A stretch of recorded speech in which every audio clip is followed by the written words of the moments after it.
Buenas. En el presente video quisiera realizar dos tareas. Primero, obviamente, contar y grabar una semana como estudiante de filosofía de la manera más sincera posible. Y segundo, dar algunos consejos, información con respecto a lo que envuelve ser un estudiante de filosofía. Que aunque pueda variar algunas cosas, creo que esta experiencia o lo que vengo a decir en realidad será plenamente generalizable para cualquier estudiante de filosofía de cualquier institución o escuela o departamento. En ese sentido, quisiera contarles sobre mis cursos y mi semana como estudiante de filosofía en el último año de carrera en la Universidad Nacional Mayor de San Marcos.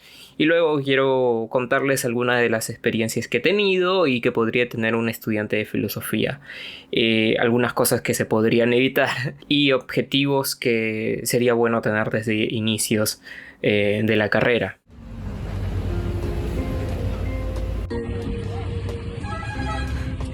Te asusta volar al lado oscuro de tu mente. Abro toda puerta que conecta al inconsciente. Salvo los pacientes, los oyentes, reincidentes, combatientes que divide el simple business de lo independiente. 1097, siéntese y observe cómo se le mete cohete. El tele es un banquete, billete para algunos, para nosotros los grilletes. Abalean, toda pelea, mala idea, nos someten. Actualmente me encuentro en el 9º ciclo de la carrera, por lo que mis cursos son menores que el de un nuevo estudiante. Además, debido a que la estructura del programa prevé que el estudiante de los últimos ciclos esté trabajando, o al menos eso se supone, los cursos en su mayoría son en turno noche, ¿no? Entonces ya no tengo 6 cursos y en la mañana, tarde, como lo llevan los estudiantes que recién ingresan, sino que, bueno, tengo cursos solo durante la noche, tarde-noche, hasta muy noche en realidad. Y solo llevo 3, 4 cursos, ¿no? Y por lo menos en mi universidad los cursos en total cubren un total de 5 horas, pero estos se reparten a lo largo de la semana. Entonces, un día tenemos una sesión de 2 horas y el otro día tenemos una sesión de 3 horas. E incluso a esto hay que sumarle que no son horas totales, sino que también hay un término de horas académicas, que en realidad es que una hora representa 45 minutos, en algunos casos 30 minutos, ¿no? Entonces, pero por lo menos en este caso de mi universidad es 45 minutos. Entonces, de vez de 2 horas llevamos 1 hora y media y de vez de 3 horas llevamos 2 horas y 15. Para este ciclo me inscribí en los cursos de seminario de filosofía en el Perú, filosofía latinoamericana, ontología y filosofía de la religión, siendo el último electivo y el resto obligatorios. Es decir que se me da a escoger 7 cursos que puedo llevar electivos a lo largo de la carrera, y estos 7 cursos lo puedo seleccionar de cualquiera de los cursos que se aperturan en un sentido electivo durante cada ciclo, ¿no? Entonces, al menos en este caso, un profesor que conozco ha decidido hacer filosofía de la religión. Y bueno, ya que me agrada el profesor y me agrada lo que se va a enseñar en el curso, me he optado por inscribirme. En cada uno de estos, lo más seguro es que me pidan un artículo o un ensayo como trabajo final. Entonces, es bueno tener en cuenta primero quién enseña el curso y segundo, cómo lo enseña, ¿no? Hay algunos profesores que optan por llenar al estudiante con muchas prácticas, lo cual al menos yo, desde mi opinión, lo veo un poco sin sentido, ya que estás formando a un estudiante de filosofía que lo más que necesita es cómo escribir y su oralidad, ¿no? Entonces yo creo, al menos desde mi opinión, es mejor pedir un artículo, un ensayo y tal vez hasta un certificado de que ha participado en un evento o ha estado asistiendo a algún tipo de evento académico. Pero son aspectos que cada uno de los profesores pues lo va viendo, ¿no? Entonces quisiera dar un resumen muy breve de cada uno de mis cursos para que más o menos entienda qué es lo que tengo que hacer en cada de estos cursos, que llevo en realidad, ¿no? Empecemos por Seminario de Filosofía en el Perú, que en realidad es su nombre ya le explica todo, ¿no? Es el segundo curso específicamente de Filosofía en el Perú. O sea, mi malla, al menos mi programa, cubre 2 cursos de filosofía peruana y 2 cursos de filosofía latinoamericana. Uno es historia de la filosofía, que es en este caso filosofía en el Perú, y el otro es en realidad una continuación. Se supone que debería estar tocando un tema más particular, pero en realidad en ambos aspectos, en latinoamericana y en peruana, en realidad tocan lo mismo. Pero bueno, entonces es el segundo curso de filosofía en el Perú y tienden a mantener una revisión histórica. En el anterior curso se vio brevemente desde el virreinato hasta finales del siglo XIX, y este curso se va a terminar la revisión continuando desde el siglo XIX hasta los últimos eventos del siglo XX. Al menos el profesor en este caso ha propuesto una revisión de algunos autores desde el positivismo, ¿no? Y para terminar con los 3 autores principales, que van a ser Augusto Salazar Bondy, José Carlos Mariátegui y el tercero se me acaba de olvidar. El siguiente curso, Filosofía Latinoamericana, es un curso que debí llevar en realidad el año anterior, pero debido a que tuve un intercambio estudiantil, lo debo llevar este ciclo. No, por suerte no altera la estructura del programa, es decir, no me debo quedar más tiempo de lo debido. El curso es igual que el anterior en su sentido histórico, pero iniciamos desde la pregunta misma de la existencia de América Latina, lo cual es sumamente interesante, ¿no? Se aborda desde más un sentido epistemológico, pero también desde un sentido histórico, social, ético, religioso, ¿no? Entonces, además se agregan los debates alrededor de la problemática desde autores de diferentes nacionalidades, ¿no? Estamos hablando de Latinoamérica, entonces se incluye toda Latinoamérica. Y es muy interesante para ver también las diferentes corrientes que se generan en la filosofía latinoamericana del siglo XX. Entonces pasamos al siguiente curso, que es ontología. Aunque ya ontología, como el curso, se aparece al final del programa, en este caso para mí, es un poco complicado porque al menos yo lo enfrento desde un problema de ya he revisado, ya he hecho la revisión histórica de la filosofía. Entonces hay muy pocas cosas, casi nada, que me sorprenden. En realidad estoy tomando... No quiero ir con esta actitud plena al curso, no lo quiero asumir así, pero siento que es un curso, por lo menos, que no me va a exigir demasiado, lo cual es bueno porque al menos actualmente al final de la carrera uno ya se está dedicando a la tesis, y entonces es mejor dedicar todo el tiempo posible a la tesis y investigaciones, artículos, ¿no? En ese aspecto. Y finalmente filosofía de la religión, que es un curso, como mencioné, electivo, que es además el último de los electivos porque debo llevar 7 electivos para completar el sentido del programa de estudios, ¿no? Y como mencioné, el electivo específicamente, los cursos electivos sí giran alrededor de un problema específico. En este sentido, el profesor lo está abordando de preguntarnos específicamente qué significa la religión, o más precisamente lo religioso, ¿no? Además, para asumirse o entrar dentro de un curso electivo es bueno siempre ver las investigaciones del profesor, ¿no? Porque al menos en estas oportunidades los profesores abren los cursos selectivos para continuar sus propias investigaciones, lo cual le brinda un sentido más de riqueza, ¿no?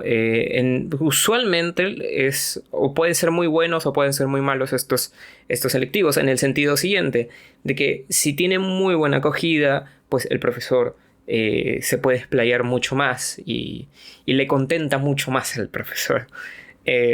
Aunque no crean, en realidad es bueno también para el estudiante, porque si hay un profesor feliz, hay un estudiante feliz. Más tiempo le dedica el profesor al curso, más información un estudiante consigue, y también el estudiante, pues al ver al profesor motivado, pues el estudiante también se motiva e investiga. Hay una investigación que no es en un sentido indirecto, pero en conjunto, ¿no? Entonces esto es lo que me agrada, siempre tengo mucho cuidado en escoger cuáles son mis cursos selectivos.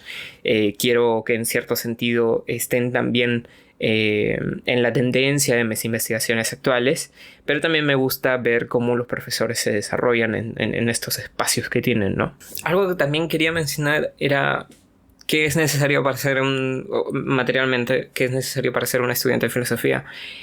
En realidad, nada. Bueno, sí, es mucha responsabilidad. El sentido de responsabilidad es preciso. Y más que nada es el gusto a la lectura, y al orden, al menos ese es mi aspecto, mucho orden. Porque tienes que leer demasiados y leer demasiadas cosas, al menos más en un aspecto actual. Que se aborda la filosofía en un sentido interdisciplinario. Tienes que aprender a leer historias, en algunos casos literatura, tienes que aprender a leer sociología, economía, leerlo y combinarlo con aspectos filosóficos, conceptuales, abstractos, ¿no? Entonces también tiene que uno saber o aguantar una lectura muy pesada por un muy largo rato. ¿Y qué necesitas en una mochila de un estudiante de filosofía? Si eres muy cínico, nada, solo vas tú, no sé, solo vas a las clases, te presentas y ya está. Luego, si no eres tan cínico, pues solo necesitas tus libros y ya. Y si, bueno, no hay dinero suficiente, que ese es uno de mis casos, aunque tenga estos, actualmente no cuento con los recursos. Pues en realidad ahora con toda la virtualidad pues está todos los libros en PDF. Entonces, con tener acceso ni siquiera a una computadora, sino tener acceso a un celular, ya es más que suficiente para poder acceder a todos los PDFs que necesitas para poder estudiar o investigar, ¿no? En mi caso, lo único que llevo usualmente a la universidad y lo único que utilizo para anotar apuntes es en realidad mi tablet. Entonces tengo mi tablet, acá estoy con algunos apuntes para el video y nada más. En realidad solo llevo un morral pequeño, llevo mi tablet, usualmente llevo mis audífonos para distraerme en el bus, aunque al menos con la situación de seguridad actual en el Perú tampoco lo puedo llevar. Hasta estoy pensando en ser un estudiante cínico y ni siquiera llevar mi tablet, solo ir a la clase y luego regresar a mi casa, que en realidad no es tan surrealista como uno lo piensa. Y ya no necesitas nada más para ser un estudiante de filosofía. Por otro lado, un estudiante debe mantener más estudios o tiempos de estudios aparte de la institución en la que se encuentra. Y paso importante, no debe llenarse de estos. Es algo que yo también no lo he aprendido a controlar o no lo controlo actualmente, ¿no? Entonces, estas actividades deben brindarte aquellos estudios o perspectivas que no podrías conseguir en tu institución de origen, ¿no? Porque usualmente las instituciones, se podría mencionar que las instituciones se manejan también por escuelas, en un sentido más como en esta escuela se enseña tal o cual perspectiva, lo cual no está mal, pero al menos un estudiante, y más uno que se está iniciando, debería ver todas las perspectivas de la filosofía antes de poder casarse con una, ¿no? Entonces, para ver cuál disciplina o aspecto de la filosofía vas a investigar, y esto hay que dejarlo en claro, durante toda tu vida o la gran parte de tu vida, pues es mejor investigar, reunirte con otras personas que sí lo hayan estudiado y acercarte más a ellas, ¿no? Empecemos con los grupos de lectura, que son buenos en inicios, durante y después de la carrera. Al inicio te permite empaparte de diferentes perspectivas y conocer gente. Durante te ayuda a formar una disciplina de leer para tal o cual fecha y aprender a argumentar, ¿no? Y al final de la carrera y posterior a la carrera, te permite, pues te ayuda a la profundización en temas menos conocidos y el apoyo a la formación de otros en la comunidad, ¿no? En vez de participar meramente como un asistente en un grupo de lectura, pues en un futuro podrías estar liderando un grupo de lectura, ¿no? Con respecto a una lectura que tú tal vez dices, bueno, esto no se está leyendo en mi comunidad, pues podría formar un espacio para que se lea y contactar personas con las cuales quisiera reunirme habitualmente y poder argumentar con respecto a esto, ¿no? Luego están las ponencias y los coloquios. Usualmente uno debe mandar un resumen, un texto resumido, un abstract, a veces que ni siquiera está escrito. Y para participar en estos eventos organizados por diversos grupos en la universidad en la que te encuentras o en otras universidades. Algunas veces se pagan, otras veces no, otras veces tienen una valla alta. Algunas veces no tienen una valla alta, por lo cual permiten a estudiantes que recién están ingresando a tener un espacio para empezar a dialogar.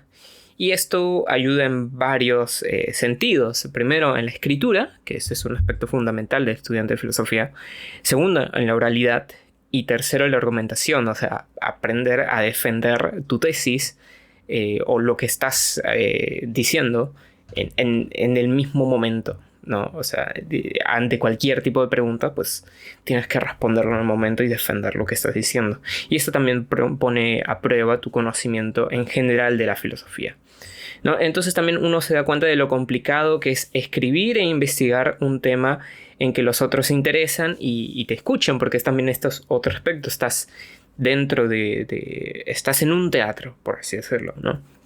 Entonces tú debes llamar la atención. Sin embargo, es bueno no llenarse de estos, pues si bien el debate es uno de los puntos principales de la carrera y también de la disciplina de lo que es la filosofía, es debido al sistema de puntaje que también hay varios investigadores que se quejan, aunque también están asumidos dentro del sistema. Es debido al puntaje como investigador, pues que es más útil, o bueno, se te obliga más primero a escribir y publicar. Esa es una realidad con la que varios profesores y filósofos se quejan, pero como menciono, al menos desde mi perspectiva, veo su queja un poco nula, porque igualmente ellos se asumen o bueno, aunque sí el beneficio de la duda es que se ven obligados a asumirse dentro del sistema, ¿no? Ese es un aspecto que todavía se encuentra en debate, pero por el momento uno está obligado a escribir y publicar. Luego están los grupos de investigación que con respecto a la investigación, o sea, sí. Luego están los grupos de investigación. Hay que tener en cuenta que, al menos para la carrera de filosofía, actualmente hay dos aspectos que lo he visto muy concretos en relación a qué es lo que haces terminando la carrera. Y es muy complicado responder esto. Porque al menos uno en realidad la mentira es esta: estudias filosofía para saber y ser feliz. Esa es la mentira.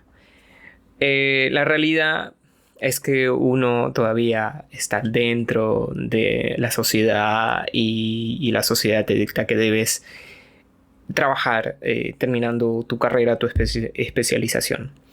Entonces, para filosofía, en realidad, el trabajo es muy estrecho.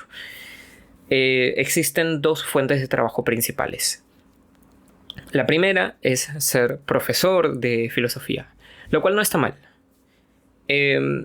Aunque limita al que estudió filosofía a profundizar un poco más, porque en un cierto punto lo que se está haciendo como profesor, más específicamente profesor en el sentido de liceos, de colegios, academias, en ese sentido, pues te limita a solo repetir, ¿no? Porque no hay mucho más que hacer. No es porque uno se limite, sino es que no hay mucho más que hacer ahí. Y luego por el otro lado está lo de investigador, que también es un aspecto muy complicado porque es docente e investigador, pero en realidad lo que el sistema quiere que te centres es que seas un investigador, ¿no? Es por esto lo de los grupos de investigación. Voy a terminar con lo de grupos de investigación. Entonces, tú, si quieres ser investigador, pues te sumas a un grupo de investigación con el cual te vas a especializar sobre un cierto tema y vas a poder participar en eventos más prestigiosos y reconocidos por las universidades. Y también puedes ganar proyectos de investigación, que eso es también una fuente de dinero, y en actividades que verdaderamente sumen a tu CV o que después, como un estudiante, pues te apoye para ser beneficiario de una beca o ser beneficiario de un programa en otro país, ¿no? Que eso es lo que al menos muchos apuntamos, ¿no? Entonces, continuando con el anterior aspecto, es que, bueno, está el docente investigador, que son al menos las personas que asumen un empleo o como docente en una universidad. Aunque también hay que hablar que estos espacios en los institutos y escuelas son escasos y usualmente los que se mantienen en estos espacios son las personas o los docentes de mayor edad, ¿no? Impidiendo un cierto aspecto de nueva generación en entrar a estas escuelas o instituciones.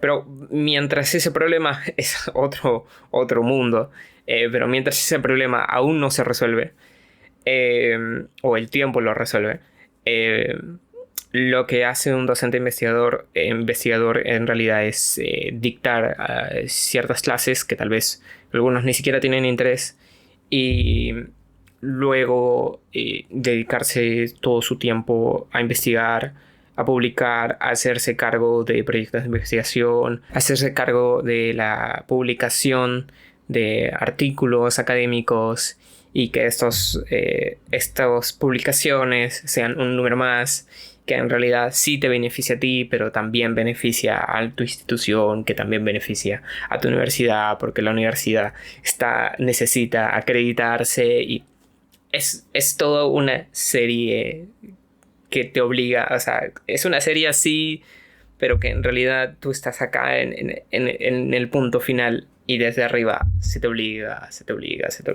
Es necesario que investigues porque así conseguimos puntos y así tú después nosotros te damos un poco de dinero y demás o cual. Tal vez mi perspectiva en ese mundo no está totalmente completa porque todavía no soy un investigador, todavía soy un estudiante, aspiro a ser un investigador, sí, porque al menos me gusta más el aspecto de ser docente en una institución de una universidad, ¿no? Pero bueno, esos son aspectos generales. He querido también mencionar, creo, todo lo que es respondiente al ciclo que llevo, y quisiera terminar al menos mencionando, ¿no? ¿Por qué estudiar filosofía? Y por qué hacerlo en una universidad después de haberles comentado todos los problemas que existen y muchos más que no he mencionado. Pero no pretendo dar una respuesta alguna a estas preguntas, aunque si es necesario darlo, diría que es más que nada por pasión.